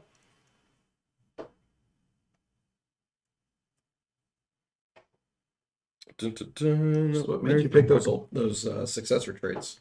I went Master Artisans and Exploding Sixes because I like punching people. Oh, And also, Ultramarines have a lot of access to rerolls. So they just have a 1 CP reroll hit strat with a troop. And then, you've got a Chapter Master, you've got a Captain, you've got Lieutenant. So the Exploding Sixes works well with rerolls, better than +1 to charge. And it also works when you get charged. Where I wanted Master Artisans because I have Invictors and some non-core units. And also with Dreadnoughts, I can't Chapter Master all of them, so rerolling ones and an extra hit roll really helps things like the Plasma Cannon. Because usually while Chapter Master the Volkite Contemptor. Yep. So that was that's kind of what I went with. Master Artisans was most important, then I just wanted more combat punch. Always. And between the +1 hit and the Exploding Sixes is mathematically better if you have rerolls, where it's the same otherwise, and it works when you get charged. Yep. And that's a big deal, or an ongoing combat. So I thought that was just better. Yep. Shizy Bear will watch in the War Room. Awesome. You should buy all the Dreadnoughts. All the Dreadnoughts for Ultramarines. Ultramarines love their Dreadnoughts. Marin says that it's grotesque. Grotesques. Helpless Heroes asks, did you use normal slits or some conversions? Nick used some third-party alternative models. I don't know exactly where he got them. However, I used GW models. I used 8 Age of Sigmar Melisai with Cabalites. So I bought 2 boxes of 5 and a box of 10 Cabalites, and I put that all together, rolled it up in some green stuff and some super glue, and came out with some what I thought were really cool looking slits. Those were actually my favorite models from the army. They do look really good. Other than the Urgles, because I love my Urgles. And I just used Urgles with those, because I played Blackstone Fortress. I really liked that game. There you go. And so I just kind of had some Urgles. I also borrowed some from my good friend William Taylor. Dun, dun, dun. When you are testing, do you guys usually play full games or practice up to a specific point, certain situations, etc.? Yeah, Solvagon, we usually will play up until the game is no longer in doubt. Once we know who's won, if we don't think there's any learning to be done, we'll usually re-rack or more realistically go sit down, play a board game while we talk about the 40k game that we just played. Maybe, drink a Coke or something, I don't know. But that's usually what we do. We definitely don't play 5 turns if, someone's down by 20 after turn 3, unless it looks like they actually have enough steam to pull it back, which is very possible. People do that. But mostly we just talk out the points of, where we are, just as long as we can learn from a game. Alrighty. Oof, that is such a pretty Redemptor. This man puts a lot of hours into his paint. Too many hours. Too many hours, yeah. I've been thinking about getting a Levy Dread with a Claw and Gravflux for my Iron Warriors. Any thoughts on that? I do not dislike the Siege Claw at all, especially with the Underslung Meltgun. Mark Perry's actually used one really successfully. The Gravflux Bombard is the hard part. It's very short-ranged, I recall. Mark's been using the Meltalance, actually. Yeah, he used the Meltalance. I like the Storm Cannon, so I'm probably going to be using the Storm Cannon in an upcoming stream game. That's tomorrow, actually. I think I'm going to go double Storm Cannon for that one still, just because, man, it's consistent.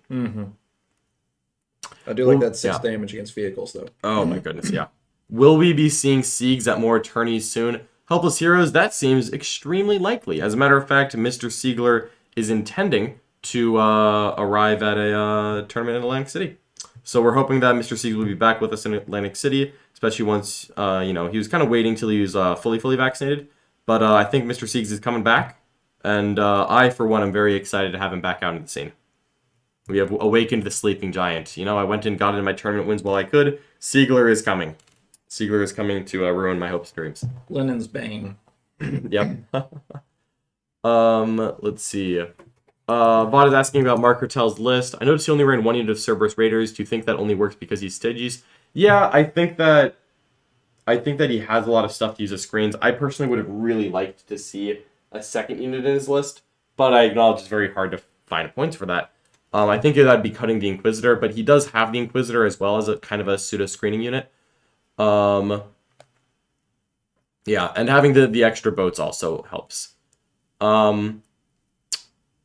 let's see. What I personally like is I like one boat with Corpus Scry and one boat of Fulgurites, and then I like having another Corpus Scry on foot to reserve. That kind of frees up a little bit of points, but 2 transports is still a good number.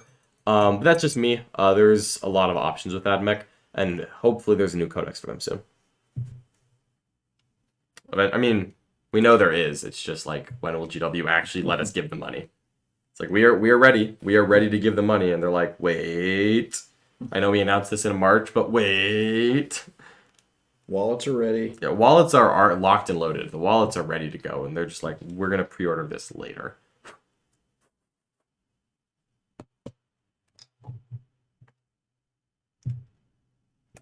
Dun, dun, dun. Are Dallas Open VODs available somewhere? Connor, I believe they are. I believe that all the games were streamed on Twitch, and I'm pretty sure you can go back and watch them. I, however, do not remember the name of the channel it was on, unfortunately. ETB. Oh, man. You I'll look got it up it? for you guys real quick. All right. Mr. Frosty Forge is going to look it up for us. Thank you so much, Chris. May or may not have spent all weekend on it. There you go. You know, it's a good thing to watch while you paint, right? Exactly. That's what you want. Things to watch while you paint. What is good in life? Watch my buddies whooping on everybody. Mm-hmm. It was great. Well, I heard that there were a lot of really good games on that stream, so. And it actually looked like it was quite a high quality one, which is cool. So hopefully people are able to enjoy things. And, you know, I always like streams, you know, just a high quality camera just really helps. Let's see. Do you remember the name of the stream from the Dallas Open, Mr. Richard? EI Bit Gaming All right, EI Bit Gaming on Twitch. on Twitch. All right, that's what you need to look at. Everything is bigger in text, it says Cody. There we go. All right, so hopefully you can go back. I assume that those games are still up because it's just from this weekend. I think Twitch games usually stay up for like a week or two. Yep. So hopefully those are still there, and everyone can go enjoy them. You were playing Ultramarines into Nick Dukari. All right. Well, it's the very first time in the war room we're going to be doing a tournament stress testing situation, so Oh, we're yes. going to do that, and then I'm going to do it with the 6-flyer AdMech build. We should just do 2 turns of each. Exactly. Is that on one day? 2 turns of each? Yeah. Okay. Well, there you go. I like this. How much damage can be done? Oh, we gonna find out today. So it's going to In be 2 weeks. AdMech and Ultramarines. Yes. Not at the same 4,000 time. points versus the 2,000 points. Well, we'll give him 2 turns of Ultramarine, then 2 turns of AdMech. Yeah, there you go. Right on. Yeah, you're quite welcome, Connor. Hopefully those games are fun to go back and watch. Let's see. I hate that they have the option to take this this Icarus pod, because honestly, the kit doesn't have anything else to put in this hole. No. It's just that the easy build Redemptor didn't have it. Mm. So, like, I don't know. Yeah, that's Yeah. awkward. It is, honestly. Ultramarines will win for sure. 100% Shazzy Bear. That is the right mindset. The Scions of Guilliman will not be deterred. We will kill a lot of elves. Have no fear, folks. But will it be enough? A lot of elves. I did not promise all the elves, just a lot. A lot of dead elves. And you know what? What else can you ask for in life? Will you kill the Sliff and Urkel party? I hope so. I hope so. Dun dun dun. Salvagon says that the Dallas Open was one of the best tournament streams they've ever seen. Not having 2 bored people talk over the games with good mics for the players was amazing. Yeah, they actually just had an overhead microphone, so I wasn't sure how much of what I said was going to be picked up, but it sounds like it was actually a good amount, which is awesome. You know, having just a good quality mic and to me not having to strap on a battery pack is quite useful. Let's see here. Chris Billy says that now I get to have fun with painting hazard stripes. Iron Warriors for the win. Excellent. Should I just glue on the rocket pod just so there's never a hole in it? You cannot take it, and that's like somewhere that you do shave 5 points sometimes. Yep. I just had to do that for off. my list in I'll 2 leave it weeks. off. And it annoys me, but It does. It is annoying. No I doubt might just about make like a green stuff. it. Wolf's head or something Yeah. that sits in there. All right. Well, maybe I'll have to go back and rewatch some of the Dallas streams. I'm glad that it's so high quality. That's awesome.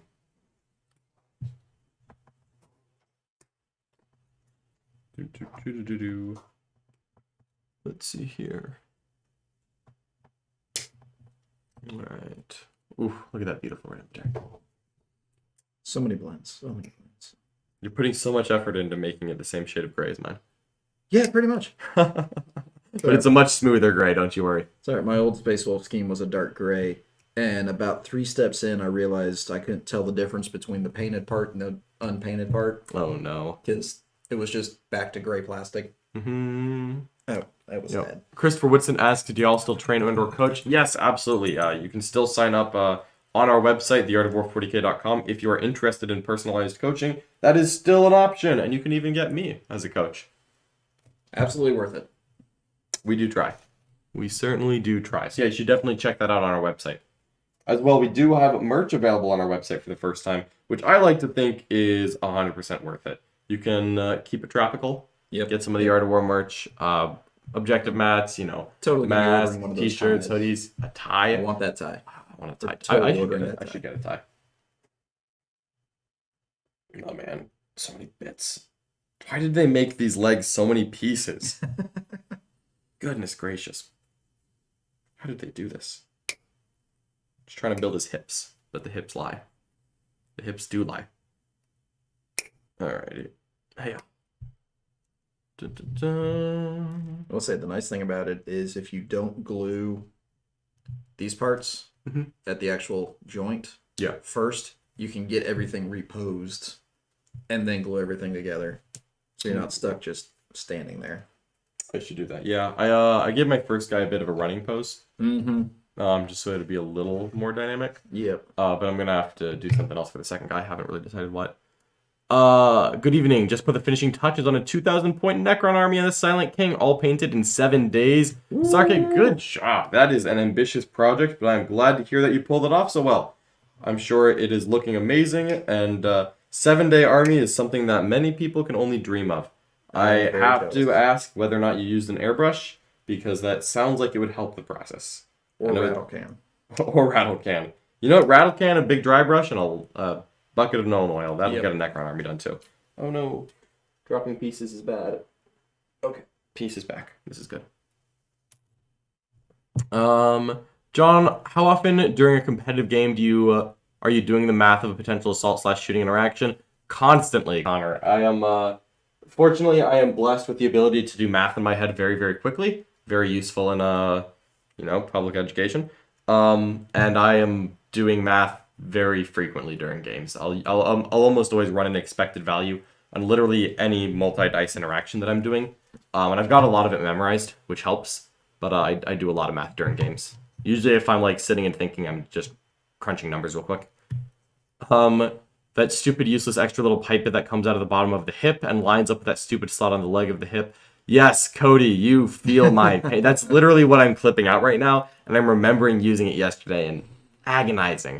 I didn't know what to do with that. But it looks so good in there. I mean, it does when it's done, but like, goodness gracious, it takes some effort. Now, ask me in 3 hours when I'm done painting that stupid little Yep. piece. But Aha, Shizy Bear says that he can 100% say that the Art of War, Warrim, and podcast combo is super worth it, and the coaching is worth it as well. So glad to hear that. They have been undefeated since they started playing with friends and with all the new list and coaching. That is fantastic to hear.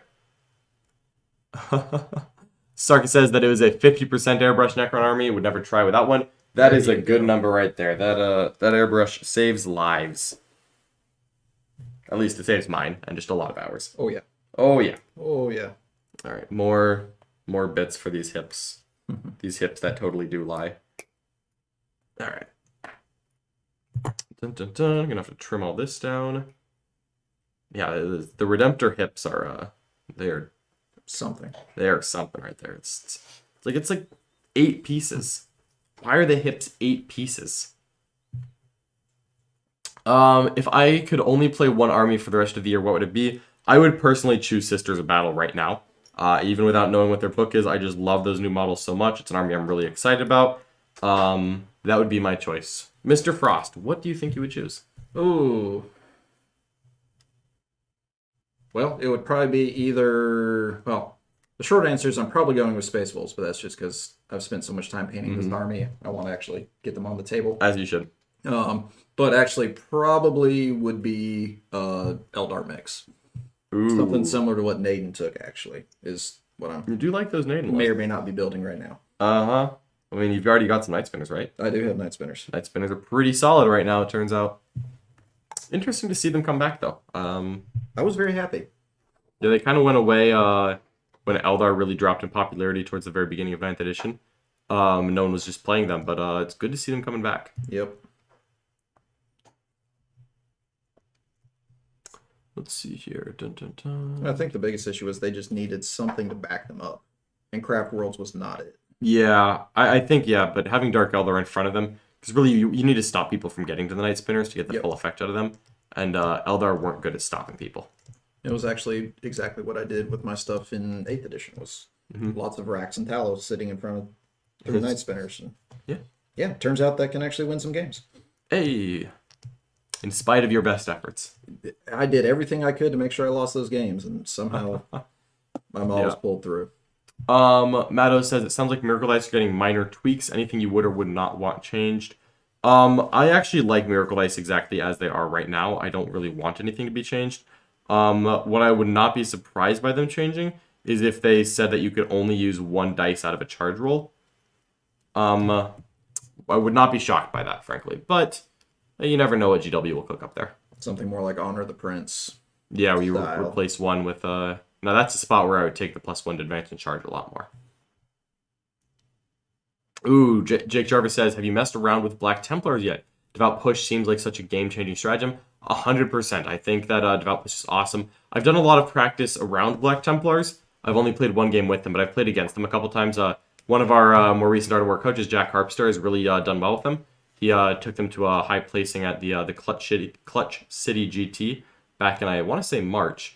And I think we're actually going to have Black Templars featured in the War Room coming up in the next couple of weeks.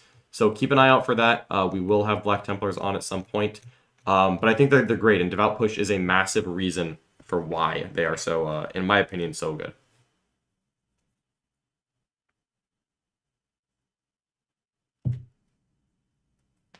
Alright. Gotta get this tip. Yay. Best of luck to you. They're gonna make it happen.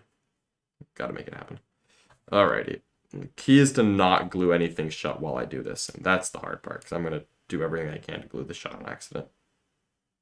And it'll be just a hair off of where you need it to be. Oh, exactly, and it just won't quite fit it there, yep. Ooh, Patrick Robinson says, I'm gonna play your Nid list in a tournament. Any tips for Space Marines and Drukhari? In general, I think that just using your superior range and mobility actually makes that Tyranid list a really good matchup against Space Marines. It's very difficult for Marines to handle because they just don't have the screens. With Drukhari, I think you want to keep that game at a standoff and not let them just overwhelm you. Take advantage of your indirect fire and your speed. The same thing. That's really how Tyranids want to be playing. John, tell me why this Stormtown with heavy bolters and white scars is bad. I've run two a couple times now, and they seem like people either ignore them or overcommit to them. They have been great tools. I don't think they're bad. It's just anytime you have shooting without rerolls, you have to accept that there will be games where they're amazing and games where they do nothing. And that is my biggest objection to aircraft.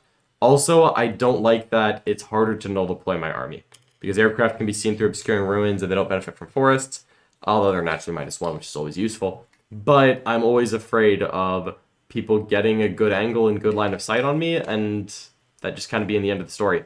Especially, turn 1, I often try to hide from gun lines and not be seen at all, but they don't fire any shots. If I have a Storm Talon, they're firing some shots. Bottom line there. So you run 2. And then 2 Storm Talons. And then your turn 1, you still have 1 Storm Talon left alive. either way. Hopefully. I might not. I mean, that is also... So Dark Eldar will live 0 Storm Talons alive. This is a fair point. But yeah, that's my take on it. They're definitely not bad though, because they're really the stats for the points are not bad. It's just that I don't like that it's a resource that I will not really be able to hide. Let's see. From a macro point of view, what do lists need to incorporate to fight versus Dark Eldar? You need an MSU element to your list to be able to try to play the mission the same way they do. You won't do it as well, but you need to at least be able to play that game. If you don't even interact with them, you're going to lose, I think. Also, you need the ability to kill transports and force the elves to actually fight you. You can try to outfight Dark Eldar, but if you never get to that point, it's because you're not doing well. So triple Redemptor. Triple Contemptor with Volkite, and also triple With Redemptor. triple Redemptor. There you Yeah, a little bit of both, right? go. Hey. I am all for all dreads. All dreads. All dreads. Triple Redemptor with triple Contemptor with Bjorn sitting in the middle giving Oh, rerolls. Bjorn, what a champion. He does love his core buffs. He is Wisdom of the the only, Ancients, yeah. yeah, he's the only reason I'm not running Successor Space Wolves. And honestly, that is the correct answer. Remember when Mephiston got into Bjorn? Vaguely. I mean, no, I don't, you jerk. You big jerk. Let's see here. Those heretical Blood Angels. Heretical Blood Angels. Yep. Alright. Always more bits for this Dreadnought. Hips are done. Gotta wait on the legs. What kind of pose? I just don't want him to be standing there like an idiot. That's my big objection. I've got rock molds. That would not be bad. Could also put a little bit of cork on the base quite easily. Yep. Give him something to do there. We'll see. I'll probably just cut out and trim all these bits because we're coming up on 3 p.m. and I'll kind of pose him later today. All right. From a macro point of view, oh no, we already asked that question. Let's see. Dun dun dun.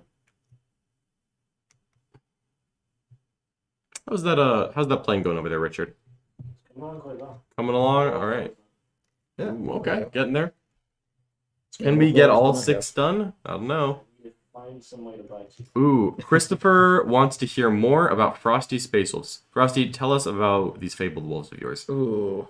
You did go 2-1 at a tournament recently. I did you go not? 2-1. Running the Falchion of all things, actually. Bless you. Bless you, my child. Yeah, it turns out when the Falchion dropped 400 something points, It didn't get worse. it didn't get terribly worse. Yeah. Like, I still miss my full Logan rerolls on it, like you said, but you know, it still did some work. It was quite hilarious. But when you have that thing sitting in front of you, like essentially a knight, Mhm. your opponent tends to throw everything they got into it Yeah, because people- they get scared. And then I had double Redemptor with Bjorn sitting right behind it. And cool, you killed it. Thank you. Now, rest of army picks you up. I actually fought White Scars turn 1 with it. He popped 10 Van Vets with Thunderhammers, popped them into Ow. Assault Doctrine, gave them Chapter Master rerolls, charged them in, killed it, essentially to the wound. That's painful right there. And then I tabled him in 2 turns. Oh, those dastardly Redemptors. Because double Redemptor's sitting there, just picked them up because they were sitting in front of my army. And then, yeah, everything else. Redemptors will do mean things to It other is Space Marines. ridiculous. I love double Redemptor. I'm waiting on the 3rd one to come in from GW right now. Mm-hmm. And yeah, it's That's pretty good. it is good. I love the Contemptors. I have far too many of them because I have a Can't have too many Contemptors. Dreadnought problem.